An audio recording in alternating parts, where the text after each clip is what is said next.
Bonjour et bienvenue dans l'édition quotidienne de T9An. Aujourd'hui, 6 août 2026, 10 actualités économiques et technologiques majeures pour l'Algérie. Au menu, gaz, diversification industrielle et coopération régionale.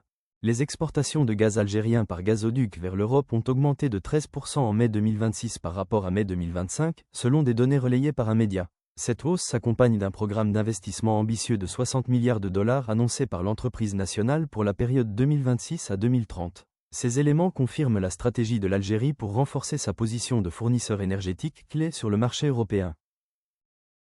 Sonatrach, première entreprise pétrolière et gazière d'Algérie et d'Afrique, étend ses activités au-delà des hydrocarbures. L'entreprise investit notamment dans la production d'électricité, les énergies nouvelles et renouvelables, ainsi que le dessalement de l'eau de mer. Ces diversifications visent à consolider sa position stratégique dans le secteur énergétique national et régional.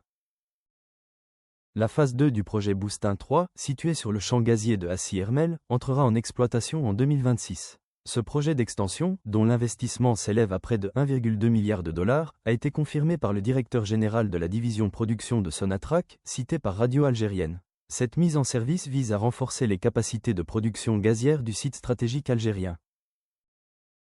Le ministre du Commerce extérieur et de la promotion des exportations a supervisé, à Borji Bouareridj, le lancement d'opérations d'exportation de produits électroménagers fabriqués en Algérie vers des marchés européens et arabes. Cette initiative s'inscrit dans le cadre de la stratégie nationale visant à diversifier les exportations hors hydrocarbures. Elle marque une étape dans la promotion de la production locale sur la scène internationale. Sonelgaz Distribution a lancé une caravane nationale de sensibilisation dédiée à la rationalisation de la consommation d'énergie. Cette initiative vise à informer le public sur l'importance d'économiser cette ressource en adoptant des gestes simples au quotidien. Elle s'inscrit dans une démarche de promotion de l'efficacité énergétique à travers le pays. Par ailleurs, l'Algérie a exprimé sa disposition à partager son expertise dans le domaine minier avec le Soudan, selon un reportage de la radio algérienne. Cette initiative s'inscrit dans le cadre d'un renforcement de la coopération économique entre les deux pays africains. Le partage de savoir-faire vise à soutenir le développement du secteur minier soudanais, tout en consolidant les liens bilatéraux entre Alger et Khartoum.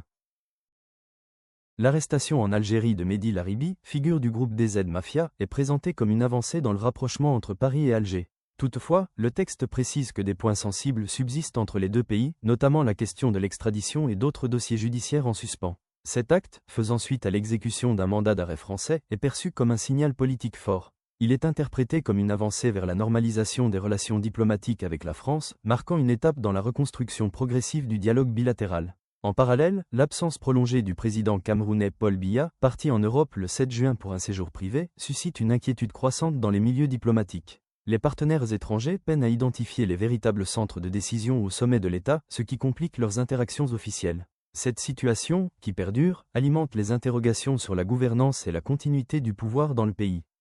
Merci d'avoir suivi cette édition. Retrouvez chaque jour la newsletter T9An sur t9an.net et abonnez-vous pour ne rien manquer de l'actualité économique algérienne. Rendez-vous demain pour une nouvelle édition.